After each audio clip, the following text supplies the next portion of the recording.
네, 오늘은 요한복음 8장 우리가 읽은 말씀 가지고 묻지도 말고 따지지도 말고라는 제목으로 함께 말씀 나누겠습니다. 우리 화면에 보시다시피 굉장히 우리 친숙한 분이 이런 광고를 했었죠. 우리 한번 설교 제목을 따라해 봅시다. 묻지도 말고 따지지도 말고. 네, 요즘도 그런지 모르겠지만 한 15년 전에 한국에 있을 때 TV만 켜면 시도 때도 없이 나오는 광고가 바로 저거였거든요. 묻지도 말고 따지지도 말고 누구나 가입이 가능한 보험 상품이 있다고 그렇게 해서 한참 화제가 된 적이 있었습니다. 우리 원로 탤런트이신 보기만 해도 신뢰감이 묻어나오는 이순재 선생님께서 아주 신뢰감을 주는 목소리로 묻지도 말고 따지지도 말고 누구나 보험에 들 수 있다라고 해주셔서 아 정말 그런가 보다 하고 나이 드신 고령자들이 이 광고에서 추천하는 보험 상품에 많이 가입한 적이 있었죠. 그런데 얼마 전에 제가 이 한국의 뉴스를 보다가 이런 기사를 봤습니다. 묻지도 따지지도 않는다는 이 보험에 덜컥 가입했다가 나중에 생각했던 것과 보장 내용이 달라서 분통을 터뜨리는 어르신들이 굉장히 급증하고 있다고 합니다. 한국의 금융당국은 경고문을 보냈는데 무조건 누구나 저렴한 보험료를 내고 가입할 수 있는 상품은 가입자가 죽었을 때 보험금이 나오는 사망보험뿐이니 속지 말라고 당부의 말을 했다는 그런 기사를 보았습니다. 어찌 보면 당연한 얘기긴 한데요. 가입 절차가 간단하고 보험료가 싸다면 보장 내용도 그만큼 제한적이라는 거죠. 그렇습니다. 요즘 세상에 묻지도 않고 따지지도 않고 그런 게 어디 있겠습니까? 그죠? 우리 속담에 싼 게 비지떡이라는 속담이 있죠. 네. 이는 값이 싼 물건은 그 품질도 그만큼 안 좋을 가능성이 많다라는 뜻입니다. 자본주의 사회에서는요, 왠지 뭔가 너무 싸면 이유가 있는 것 같잖아요. 아, 뭔가 결함이 있을 거야. 그렇죠? 누군가 뭐를 공짜로 준다고 하면 여러분 어떻습니까? 아, 이거 일단 한번 의심을 해보죠. 이거 뭔가 이 미끼 아닐까? 이거 다음에 뭔가 또 돈을 내고 사야 되는 게 아닐까라고 우리는 의심을 합니다. 제가 작년에 땡스기빙인가요? 저희 가족들과 함께 달라스 매버릭스 NBA 농구 경기를 보러 간 적이 있습니다. 처음 갔는데요. 그런데 가시면 아시다시피 주차 요금이 비싸잖아요. 보니까 찾아보니까 한 25불, 30불 막 이렇게 하더라고요. 그래서 제가 출발하기 전에 혼자 몰래 인터넷으로 서치를 해서 굉장히 싼 파킹랏을 찾았습니다. 4불인가 5불 하더라고요. 아니 어떻게 이런 싼 파킹랏이 거리도 그렇게 먼 것 같지 않은데 그래서 제가 그걸 찾아서 결제하고 집에서 출발하기 전에 저희 아내한테 큰 소리를 쳤습니다. 굉장히 싼 파킹랏에 우린 갈 거라고. 그러면서 이제 갔는데요. 그 밤에 이제 다 갔는데 가보니까 아주 컴컴한 공터에 가로등도 없고 파킹랏이 있긴 있는데요. 너무너무 무서운 곳에 있는 거예요. 경기장까지 가려면 걸어는 갈 수 있는데 그 중간에 경기장과 파킹랏 사이에 그 I-35 하이웨이가 지나가고 있었습니다. 거기를 건너가야 되는 거예요. 그래서 거기를 포기하고 일단 심지어 또 환불도 안 되더라고요. 그래서 그걸 버리고 다시 가까운 파킹랏에 가서 주차를 했습니다. 저희 아내와 아이들에게 엄청나게 욕을 먹었습니다. 도대체 뭘 한 거냐고. 여러분 가성비라는 말 들어보셨죠? 물건 하나를 사더라도 가격 대비 성능이 좋아야 되고 또 여기저기 따져보면서 사야 되는 게 합리적이다. 그것이 바로 스마트 쇼핑이다라고 이야기를 합니다. 어떤 물건을 살 때 묻지도 않고 따지지도 않고 사는 사람 어떻습니까? 저 같은 스타일인데요. 이런 사기당하기 딱 좋은 사람들을 요즘 말로 뭐라고 합니까? 호구라고 하죠. 호구. 그죠? 호구. 또 누군가에게 호의를 베풀 때 아무런 계산도 하지 않고 퍼주는 사람을 요즘 말로 미련곰탱이라고 합니다. 미련곰탱이. 여러분 혹시 이 자리에 호구거나 미련곰탱이거나 이런 분 있으신가요? 우리는 자본주의 사회에서 이렇게 호구가 되지 말아야지, 미련곰탱이 되지 말아야지 이런 사고방식이 너무나 익숙해서 물건 사는 것뿐만 아니라 인간관계에서도 심지어 신앙생활에서도 나도 모르게 이렇게 사고하고 행동하곤 합니다. 물론 우리의 신앙생활에서 하나님의 존재에 대해서 의심해보고 고민해보고 그럴 때 우리 신앙이 자라는 거 맞습니다. 맹목적인 신앙, 그냥 덮어놓고 믿어, 그냥 무조건 그냥 믿으라고 자녀들에게 강요하는 신앙, 그거는 위험한 신앙이죠. 근데 우리는요, 인간관계에서도 누군가에게 호의를 베풀 때도 이제는 묻고 따져가면서 베풀 때가 참 많은 것 같습니다. 상대방이 원하지 않았는데 호의를 베풀죠. 그리고 나서 즉 도움이 필요 없을 때 도와줘 놓고 이제 내가 도움이 필요할 때 도와달라고 요청하는 경우가 우리 있지 않습니까? 어느새 우리는 이런 사고방식이 너무나 많이 익숙해져 버렸습니다. 기브앤테이크가 너무나 몸에 철저히 익어서 마치 우리의 신앙생활도 그렇게 하지는 않습니까? 우리는 헌금할 때도 내가 이만큼 하나님께 드리면 나에게 이만큼 복을 주시겠지 하고 드리지는 않습니까? 그런 마음으로 드리는 예배, 그런 마음으로 드리는 헌금, 주님 그렇게 기뻐하시지 않을 것 같습니다. 모든 것이 주님으로부터 왔다는 것, 그것을 인정하고 드리는 그런 예배, 그런 헌금을 주님은 받으신다는 것입니다. 우리가 하나님으로부터 일방적인 은혜를 받고 또 그 혜택을 누리는 것은 묻지도 않고 따지지도 않고 그렇게 받으면서 우리가 정작 우리가 받은 은혜를 흘려보낼 때는 너무 많이 따지고 너무 많이 계산하고 그러지는 않습니까? 사실 제가 그렇더라고요. 너무 많이 계산하고 물건 살 때는 계산 안 하는데 무슨 관계에서는 계산하고 있더라고요. 오늘 본문은, 오늘 말씀은 그 질문으로부터 출발합니다. 여러분, 오늘 본문에서도 예수님이 사역한 현장이지만 예수님의 모든 사역의 원동력은요, 어디에 있었습니까? 바로 사랑에 있었습니다. 사랑이 바로 기독교의 본질이거든요. 여러분, 요한 사도가 요한일서 4장 7절에서 8절 말씀 뭐라고 하는지 아십니까? 같이 한번 읽어보겠습니다. 시작. 사랑은 하나님께 속한 것이니 하나님으로부터 나서 하나님을 알고 사랑하지 아니하는 자는 하나님을 알지 못하나니 이는 하나님은 사랑이시라. 아멘. 여러분, 이 말씀 믿으십니까? 하나님은 사랑이시라. 성경의 내용을 한마디로 말하면 바로 사랑입니다. 그렇기 때문에 모든 것이 사랑으로부터 출발하고 사랑으로 마무리되어져야 됩니다. 이것이 성경에서 말하는 세계관입니다. 성경은 사랑이 없는 일은 아무리 좋아 보여도 아무것도 아니다라고 이야기합니다. 우리가 너무나 잘 아는 사랑장이라고 불리는 고린도전서 13장 있죠. 그 고린도전서 13장 1절부터 3절까지 말씀을 우리가 한번 세 번역으로 한번 읽어보겠습니다. 우리 화면을 보시고 한번 같이 읽읍시다. 시작. 내가 사랑의 모든 말과 천사의 말을 할 수 있을지라도 내게 사랑이 없으면 울리는 징이나 요란한 꽹과리가 될 뿐입니다. 내가 예언하는 능력을 가지고 있을지라도 또 모든 비밀과 모든 지식을 가지고 있을지라도 또 산을 옮길 만한 모든 믿음을 가지고 있을지라도 사랑이 없으면 아무것도 아닙니다. 내가 내 모든 소유를 나누어 줄지라도 내가 자랑 삼아 내 몸을 넘겨줄지라도 사랑이 없으면 내게는 아무런 이로움이 없습니다. 아멘. 사랑이 없으면요, 아름다움도 능력도 심지어 남을 구하는, 남을 돕고자 하는 구제하는 마음도 아무것도 아니다라고 이야기를 합니다. 여러분, 오늘 여기 나오는 그 고린도전서 13장 1절부터 3절까지의 능력을 갖춘 그런 사람 한번 생각해 보십시오. 겉으로 보기에는 우리가 그렇게 갈망하는 너무너무 멋진 그리스도인 아닙니까? 완벽한 모습 아닙니까? 천사의 말로 사람을 위로하고 그리고 지식이 풍성하고 또 믿음이 좋고 자기 가진 소유를 기꺼이 나누는 사람, 이런 사람 우리 안에서도 찾기가 쉽지 않잖아요. 자, 그러나 성경은 단호합니다. 그런 사람일지라도 사랑이 없으면 아무런 소용이 없다. 아무것도 아니다. 더 구체적으로 나가서 우리에게 아무런 유익이 없다라고 이야기를 합니다. 다 헛수고라는 얘기입니다.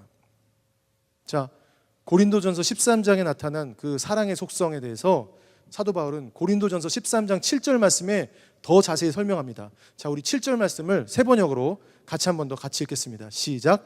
사랑은 모든 것을 덮어주며 모든 것을 믿으며 모든 것을 바라며 모든 것을 견딥니다.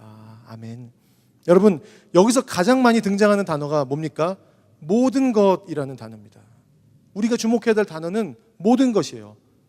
부분적인 것이 아닙니다.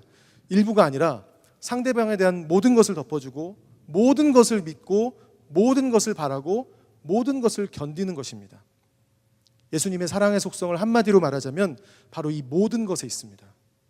어떤 조건이나 상황이나 환경에 맞춘 사랑이 아니라는 것입니다. 다시 말해서 예수님의 사랑이야말로 묻지도 않고 따지지도 않는 사랑이었습니다. 여러분, 성경은요, 예수님을 따르는 우리 그리스도인들과 이 교회에게 엄청난 도전을 하고 있습니다. 너희도 모든 것을 덮고 모든 것을 믿고 모든 것을 바라고 모든 것을 견디라라고 우리에게 명령하고 있습니다. 과연 우리가 그렇게 할 수 있을까요? 자, 어떻게 이 험악한 세상에서, 눈 감으면 코베어 간다는 이 세상에서 어떻게 우리가 무조건적으로 묻지도 않고 따지지도 않고 사랑을 할 수 있을까? 오늘 본문은 예수님과 한 여인의 이야기를 통해서 우리에게 그것이 가능하다라고 이야기를 하고 있습니다. 자, 우리가 어떻게 하면 묻지도 않고 따지지도 않는 그 사랑을 할 수 있을까? 첫 번째는 우리 마음 안에 숨겨진 의도가 따로 있는지를 보아야 된다는 것입니다. 우리 마음 안에 숨겨진 의도가 따로 있는지를 보아야 된다는 것입니다. 자, 오늘 본문의 배경을 한번 자세히 보시면요, 우리가 너무 잘 아는 얘기인데요, 가늠한 여인 얘기입니다.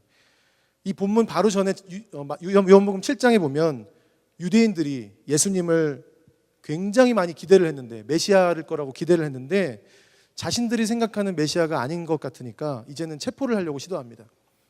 그래서 아랫사람을 시켜서 이제 예수님을 체포하려는 그 시도가 실패하니까 이제는 서기관들과 바리새인들이 직접 나서는 것입니다. 그것이 오늘 본문 8장의 배경입니다.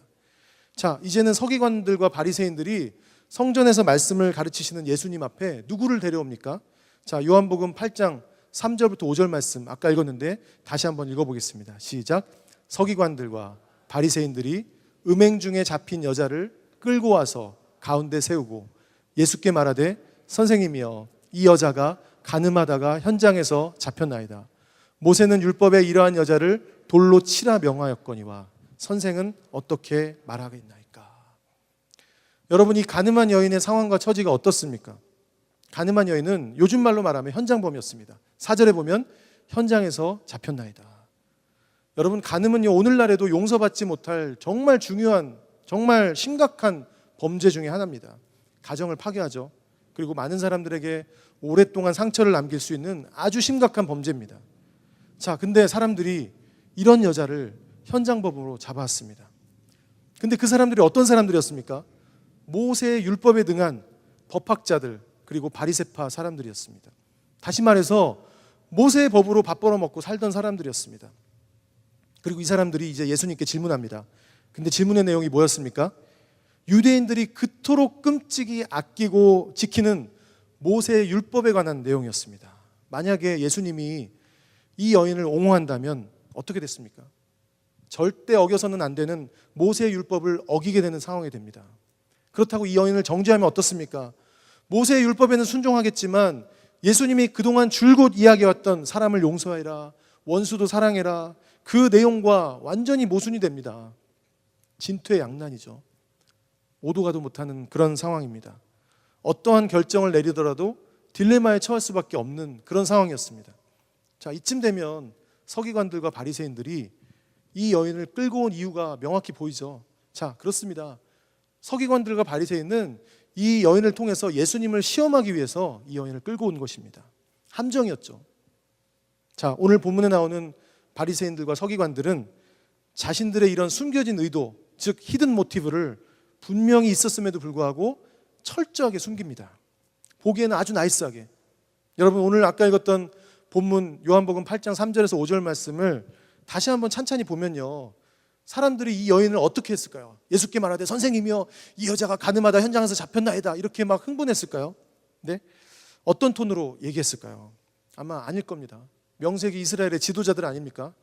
아마 아주 나이스하게, 소위 아주 엘레강스하게 얘기했을 것 같아요. 아주 고민하는 것처럼, 아주 난처한 것처럼, 선생님 너무너무 이거 고민됩니다. 율법에는 이러이러하게 되어 있는데 어쩌면 좋습니까? 예수님이라면 도대체 어떻게 하시겠습니까? 이거 어떻게 하면 좋죠? 여러분, 이들은 아까도 말했지만 율법을 전문으로 연구하고 가르치는 자들입니다. 이들에게서 근데 율법이 말하는 사랑과 공의의 정신은 다 사라지고 껍데기만 남은 거죠. 율법의 글자 하나, 디테일한 거 하나하나를 지켰느냐 안 지켰느냐를 따지는 게 더 중요한 것입니다. 예수님을 제거하기 위해서 자신들의 욕심과 자신들의 분노를 해결하기 위해 이 여인을 그냥 이용한 거죠. 철저히 목적을 위해서 수단과 방법을 가리지 않는 모습이었습니다. 여러분, 우리 안에 이런 바리새인들과 서기관 같은 모습이 과연 없다고 할 수 있을까요? 우리 안에 저 사람을 대할 때 저 사람을 뭐 깔아뭉개겠다, 이 정도까지는 아니더라도 우리의 본심을 다 숨기고 아주 나이스한 척, 자신은 굉장히 우아하고 고상한 척하면서 실제로는 그렇지 않은데 가식적으로 멋진 말과 행동으로 포장하는 경우가 얼마나 많습니까? 여러분, 뭔가를 묻거나 따지기 전에 우리 마음의 중심이 어디 있는지를 먼저 기억하고 돌아보시기를 주의 이름으로 축복합니다. 묻거나 따지지 말라는 얘기가 아닙니다. 그거 안 하면 이 세상에서 호구되죠. 그렇죠? 요즘 같은 세상에서 누군가를 배려하고 양보하면 그걸 이용해서 더 함부로 하고 더 이기적으로 행동하는 게 요즘 세상의 이치잖아요. 자, 오늘 본문의 상황에서 바리새인과 서기관들에게 만약에 예수님이 야, 니네 지금 나 골탕 먹이라고 그러는 거지. 이거 너 함정이지?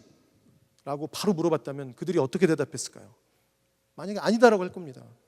그들의 의도를 얼마든지 감출 수 있는 상황이었습니다.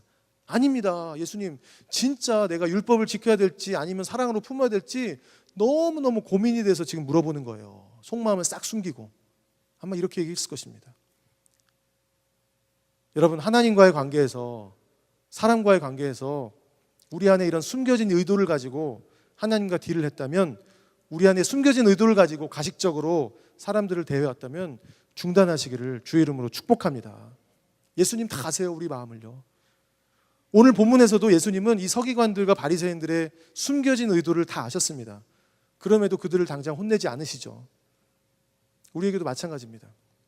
우리가 말과 행동은 나이스하게 하더라도 우리의 숨겨진 의도가 얼마나 더럽고 얼마나 추한지를 우리 주님은 다 아신다는 것입니다. 단지 지금 당장 심판하지 않으실 뿐입니다. 여러분, 겉과 속이 같은 사람 되시기를 주의 이름으로 축복합니다. 옆에 있는 사람이랑 고백합시다. 겉과 속이 같은 사람 됩시다. 네, 주의 이름으로 축복합니다. 우리 마음이 주님 앞에 그렇게 정직할 때 우리는 예수님께서 우리에게 주시는 묻지도 않고 따지지도 않는 그 사랑을 깊이 경험하게 될 것입니다. 자, 한 발 더 나가서 우리가 어떻게 묻지도 않고 따지지도 않는 그런 사랑을 할 수 있을까? 두 번째는요, 다른 사람의 죄가 아닌 내 죄를 깊이 바라보아야 합니다. 한번 따라해 봅시다. 다른 사람의 죄가 아닌 내 죄를 깊이 바라보자. 네, 오늘 본문의 그 딜레마의 상황으로 다시 한번 돌아가 보겠습니다. 오늘 본문 5절에서 바리새인과 서기관들이 물어본 질문이 있습니다. 선생님은 도대체 어떻게 말하겠습니까? 자, 이 질문은요, 예수님이 어떤 대답을 하더라도 빌미를 잡힐 수밖에 없는 질문이죠. 만약에 예수님이 무조건적으로 내가 이 여인을 용서한다라고 하면 어떤 부작용이 있습니까? 여인으로 고통받았던 그 간음의 피해자들이 있을 거 아니에요? 그 가정이 파괴됐잖아요. 그들에게 말할 수 없는 상처를 주는 거죠.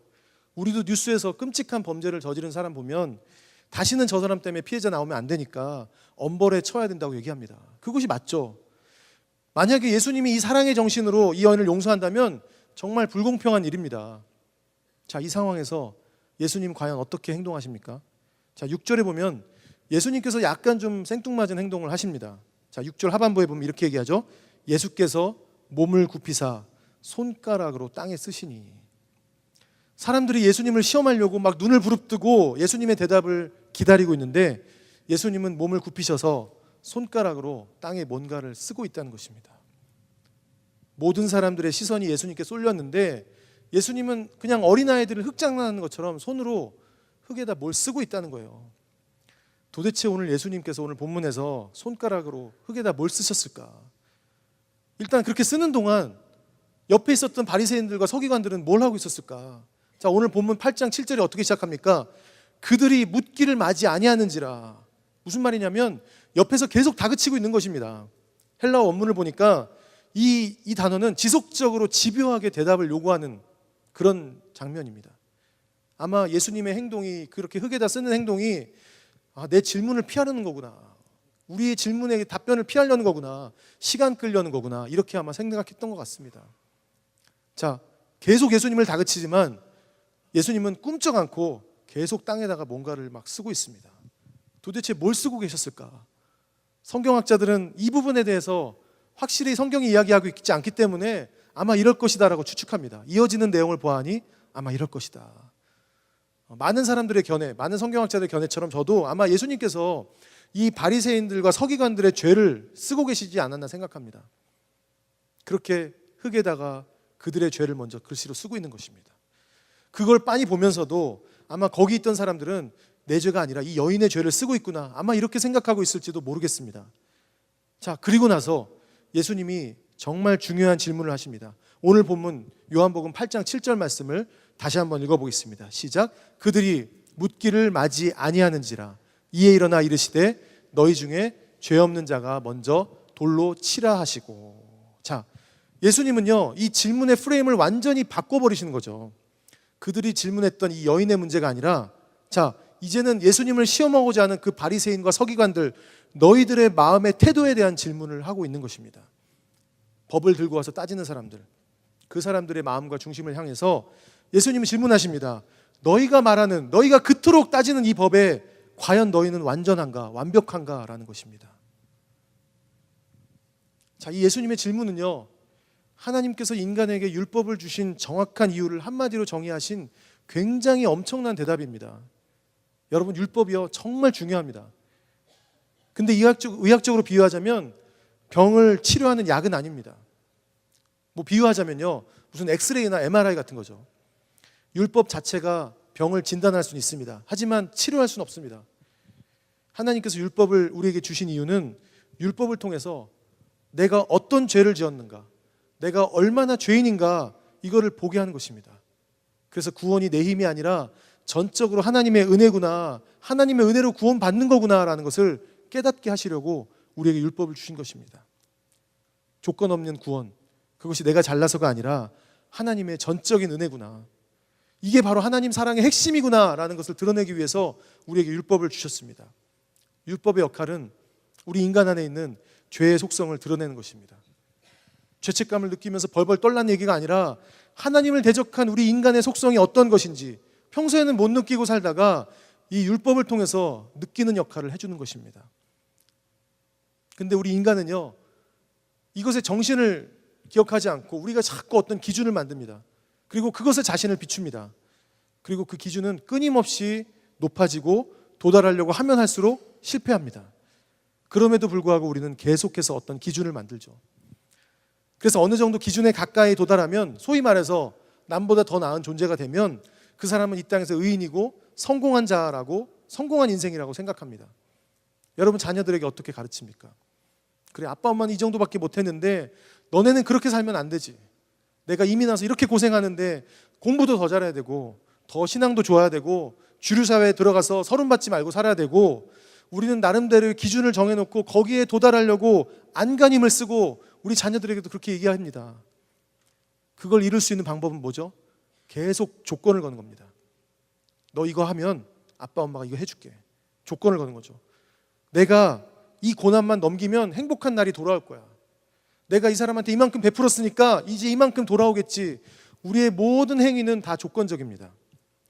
오늘 본문에 나오는 바리새인 서기관들이요, 신앙적으로 괜찮은 사람들이었습니다. 철저하게 금식하고 기도하고 늘 말씀 연구하는 사람들이었습니다. 근데 끊임없이 율법에 자신들을 맞추려고 자신들의 힘으로 노력했던 사람들이었습니다. 그러다 보니까 이제는 율법의 조항을 자신들이 자의적으로 적용하기 시작했습니다. 안식일에 뭘 하면 안 되는데 이건 이렇고 이건 이러니까 괜찮아. 왜 그렇습니까? 자신들도 율법을 지키다 보니까 율법을 완벽하게 지킬 수 없다는 걸 알았겠죠. 그러니까 귀에 걸면 귀걸이, 코에 걸면 코걸이식으로 이제 그렇게 해석하게 된 겁니다. 자, 그리고 인간의 죄성에 따라서 내 죄는 작게 보이고 다른 사람들이 율법을 지키지 않는 그 죄들이 더 크게 보이는 것입니다. 요즘 말로 내로남불이라고 하는 거죠. 여러분, 다른 사람의 죄를 판단하고 정죄하는 것을 멈추고 우리 자신의 죄를 먼저 발견하시기를 주의 이름으로 축복합니다. 우리 자신이 얼마나 죄인인지를 율법을 통해 깊이 바라보시기를 주의 이름으로 축복합니다. 율법의 한 구절 한 구절보다는 우리에게 율법을 주신 그 율법의 정신으로 사람을 살리는 저와 여러분 되시기를 주의 이름으로 축복합니다. 그럴 때 다른 사람의 죄가 아니라 내 죄가 더 크게 보일 때 우리는 묻지도 않고 따지지도 않는 그 예수님의 사랑을 깊이 경험하게 될 것입니다.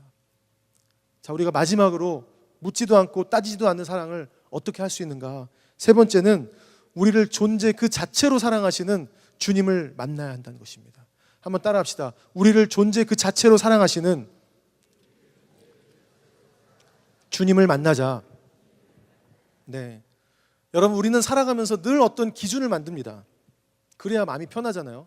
기준에 도달하는 것. 하지만 성경에서 말하는 사랑은 그렇게 기준을 정해놓고 하는 사랑이 아닙니다.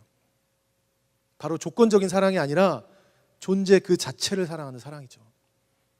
여러분, 우리가 이 사랑을 어떻게 알 수 있을까요? 우리의 삶에서 어떻게 이 사랑을 경험할 수 있을까요? 존재적인 사랑은 우리의 만남을 통해 경험할 수 있습니다.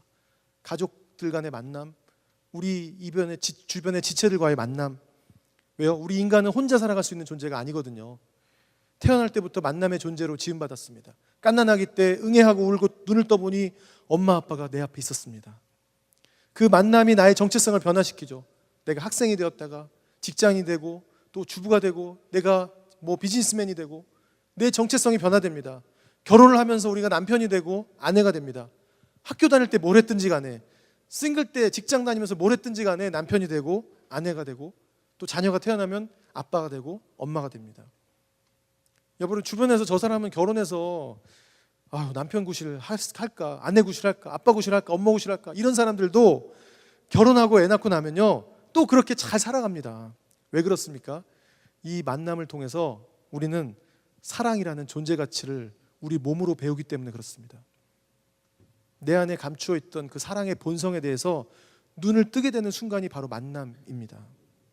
사랑하는 연인과의 만남을 통해서 내 모든 것을 다 줘도 아깝지 않은 그 사랑을 배웁니다. 하나님께서 우리 인생에서 여러 가지 루트로 이 사랑을, 존재 그 자체의 사랑을 배울 수 있는 방법들을 허락해 놓으셨습니다. 특히 부모가 될 때 어떻습니까, 여러분?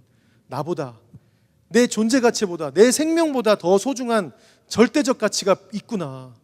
부모님들이 자식 낳아보면 니네가 알 거라고 얘기했는데 그런 가치가 있구나, 그 사랑이라는 게 존재하는구나를 내가 깨닫게 됩니다. 누가 가르쳐주지 않았는데도 그렇게 됩니다. 이 존재적인 만남을 통해 우리는 내 사랑하는 사람을 위해서 내 모든 것을 포기해도 아깝지 않다는 사실을 우리는 몸으로 자연스럽게 배우게 됩니다. 하나님과의 만남도 그렇습니다. 오늘 본문 8장 10절 11절 말씀을 다시 한번 보겠습니다. 10절 11절 같이 다시 한번 읽습니다. 시작. 예수께서 일어나사 보시고 이르시되 여자여 너를 고발하던 그들이 어디 있느냐, 너를 정죄한 자가 없느냐. 여자가 대답하되 주여 없나이다. 예수께서 이르시되 나도 너를 정죄하지 아니하노니 가서 다시는 죄를 범하지 말라 하시니라. 아멘. 여러분, 그렇습니다. 예수님의 돌봄이 어디서부터 시작됩니까? 여인의 모든 것을 덮어주고 모든 것을 믿어주는 그 사랑으로부터 시작됩니다. 그리고 여인에게 부탁하십니다. 가서 다시는 죄를 범하지 말라. 일단 모든 걸 다 덮어주고요, 그리고 죄를 범하지 말아라. 의롭게 살아라. 이것이 바로 존재적인 사랑으로 우리를 돌보시는 예수님의 우리를 향한 사랑인 줄 믿습니다. 하나님 만난다는 게 바로 그런 겁니다. 내 존재 그 자체, 내 모습 그대로를 사랑하는 절대적인 사랑을 만나는 것입니다. 하나님을 만난다는 건요, 내가 하나님 앞에 얼마나 사랑스러운 존재인지를 깨닫는 것입니다. 내가 뭘 많이 해서 사랑스러운 게 아니라 그냥 하나님 보시기에 사랑스러운 것입니다. 그 사랑의 깊이를 알게 되는 것입니다. 나를 존재 그 자체로 사랑하시는 그 사랑의 깊이를 알게 되면 우리가 이 세상에서 어떠한 고난과 환난을 만날지라도 우리 인생 가운데 해석되지 않는 것이 없어집니다. 오늘 본문에서 여인에게 예수님이 베푸셨던 그 용서는 말로만 내가 널 용서한다는 게 아니었습니다. 말로만 그러지 않으셨습니다. 예수님은 이 여인의 죄를 친히 짊어지셨습니다. 여인이 그랬던 것처럼 바리새인과 서기관들에게 의해서 법정에 섰고 그들에게 배신당했고 버림받고 또 옷이 찢겨지고 매를 맞으면서 십자가를 지셨습니다. 여러분, 이 여인뿐만 아니라 우리를 위해서, 우리를 너무너무 사랑하시기 때문에, 우리 존재 가치를 사랑하시기 때문에 우리 죄를, 내가 너희 죄를 용서하마 말로도 할 수 있었지만 그분이 직접 그 죄값을 다 치르셨습니다. 우리가 용서받도록 공의 하나님이 모든 대가를 다 치르셨다는 것입니다.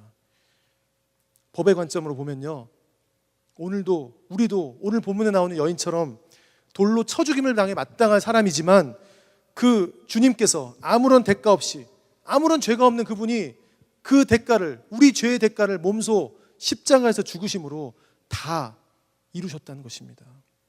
정말 이것이 놀라운 것이구나. 이것이 너무너무 큰 은혜구나. 여러분, 이걸 깨닫는 것이 바로 복음인 줄 믿습니다. 자기 생명을 바꿀 만큼 우리 존재를 귀하게 여기셨다는 것이죠. 우리가 그 예수님의 사랑을 받았다면 이해 못할 일이 어디 있겠습니까? 우리를 돌보시고 사랑하신다는 것은 율법을 뛰어넘어서 조건 없는 이해, 조건 없는 사랑으로 우리를 만나신다는 것입니다. 우리에게 묻지도 않고 우리에게 따지지도 않고 우리에게 찾아오셔서 우리를 그냥 만나 주신다는 것입니다. 저희 집 큰애가 있는데요, 아직까지는 꿈이 목사거든요. 목사. 언제까지 갈지 모르겠지만 참 제가 그래서 참 늘 긴장이 됩니다. 제가 그렇게 보여준 것도 없는데 어떤 집사님이 저희 아내한테 그랬대요. 저희 큰애 수민이가 저보다 더 목사 같다고.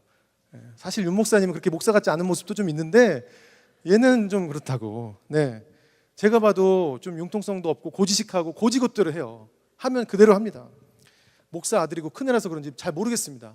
근데요, 제가 기도하는 것은 정말 우리 큰애가 하나님이 존재 가치 그 자체로 사랑하시는, 내가 뭘 해서가 아니라 내가 그냥 하나님 앞에 널브러져 있어도 내가 널 사랑한다 작정하시고 사랑하시는 그 사랑을 경험하기를 원합니다.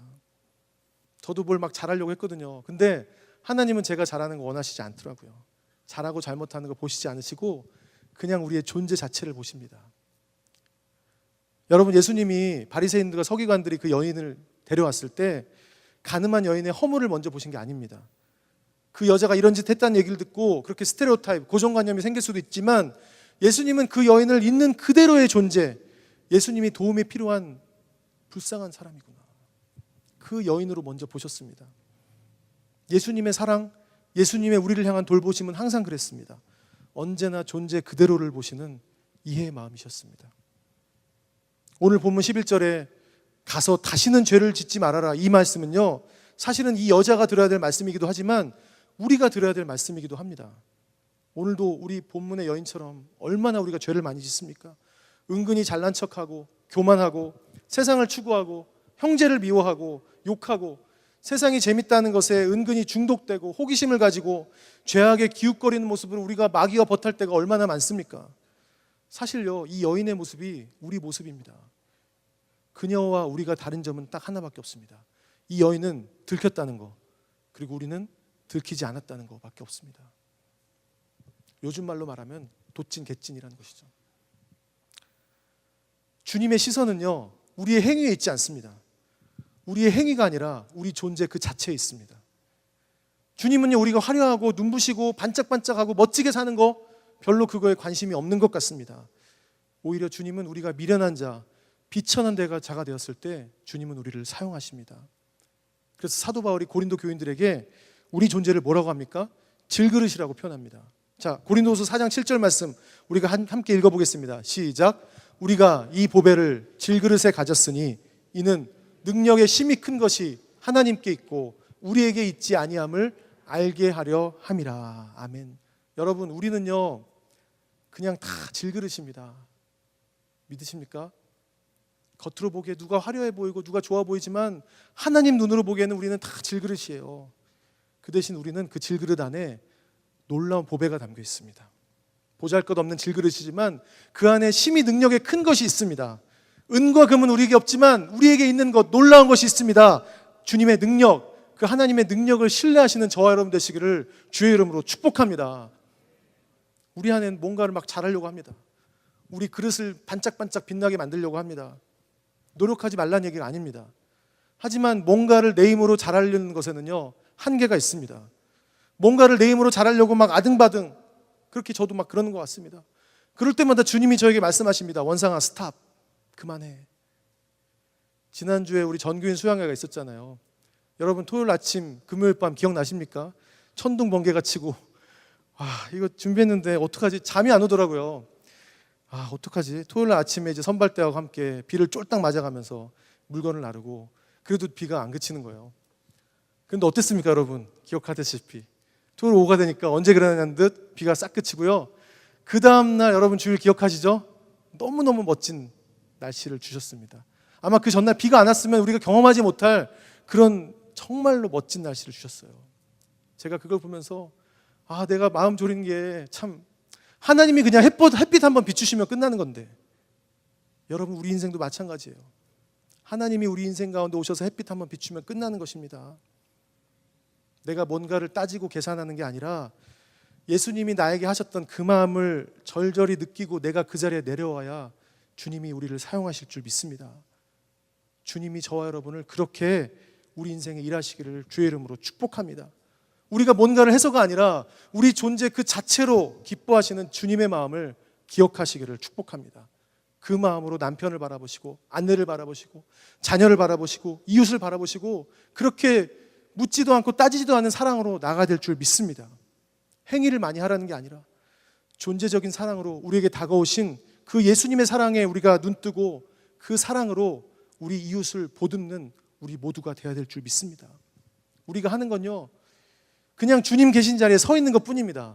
그 다음부터는 주님이 다 하십니다. 여러분 믿으십니까? 조건 걸지 말고요, 묻지도 따지지도 말고요, 정말 우리를 그 존재적인 사랑으로 보듬는 그 사랑 앞에 나가시기를 주의 이름으로 축복합니다. 그 사랑이 우리를 살게 할 줄 믿습니다. 여러분, 그 존재적인 사랑을 경험하고 그렇게 살아가는 한 믿음의 선교사의 고백을 우리가 영상을 통해 좀 보시고요, 그 영상 보신 후에 우리 함께 기도하는 시간 갖겠습니다.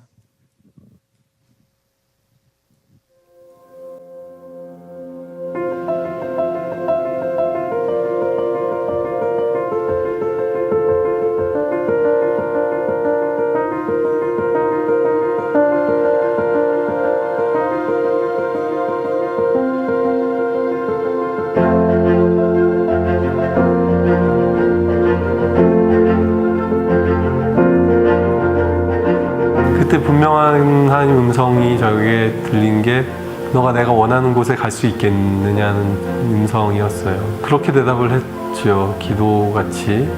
주님이 함께 하신다면 어디든 갈 수 있을 것 같습니다. 예수님이 저희 마음에 확신을 주셨고, 그리고 저희 남편 마음에 확신을 주셨고, 그 결정이 너무 기뻤기 때문에 어느 길로 가든, 돌아가는 것 같아도 거꾸로 가는 것 같아도 예수님만 따라가면 하나님께로 가는 그 길이니까. 네.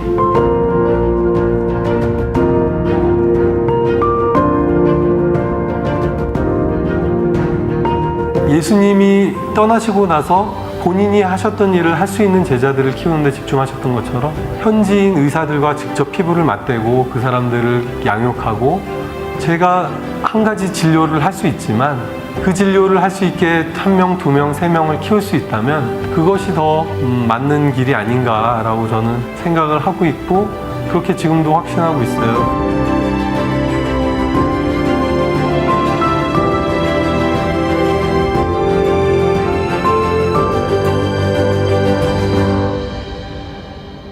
어느 날 몸이 좀 불편한 것을 발견을 했고, 괜찮겠지 하다가 통증이, 이제 발의 통증이 너무 심해져서 한국 가서 좀 치료를 받아야겠다고 해서 한국을 갔는데, 병원 가서 파킨슨이라는 걸 알게 됐죠. 네.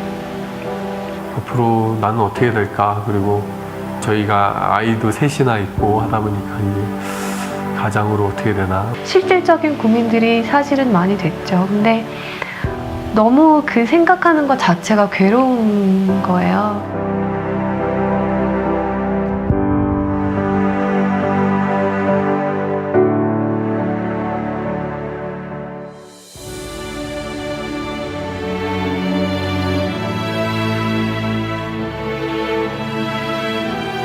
아침에 산책을 갔는데 소나기가 쏟아지는 거예요. 그래서 이 나무가 막 우거져 있는 곳이 있어서 너무 비가 갑자기 오니까 거기를 잠깐 들어갔었죠. 잘 됐다 하고 서 있는데 하나님이 주시는 말씀이 비가 쏟아진다고 집으로 가지 않아도 돼 라는 마음을 주시는 거예요. 그래서 갑작스런 그런 일을 당한다고 해서 돌아갈 필요 없고, 그때 피할 수 있는 길을 내시는겠구나. 눈을 감고 기도를 하는데 하나님이 갑자기 환상을 보여주시는 거예요. 제가 천진난만한 표정으로 애기같이, 정말 애기처럼 예수님 품에 이렇게 안겨가지고 예수님이 어디론가 걸어가시는 환상을 보여주셨어요. 예수님 발에서는 피가 흐르고 있었고, 저는 너무 행복하게 안겨서 가는 거죠.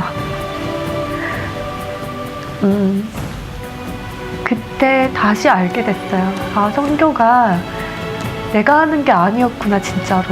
나는 그냥 예수님 품에 안겨있는 축복을 누리는 거고, 그 힘든 길을 가는 거는 예수님이 가시는 거구나.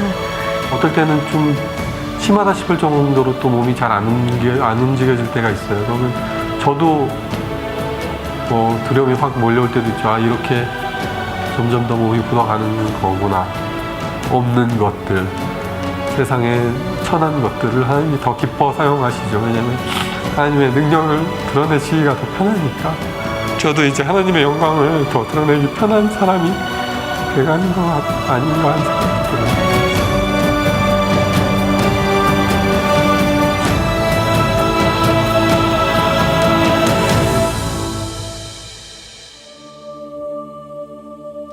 네, 우리 이 시간 오늘 우리 주신 말씀 또 우리 오늘 본 영상 기억하시면서 우리 주님 앞에 한번 우리 자신을 좀 물어봤으면 좋겠습니다.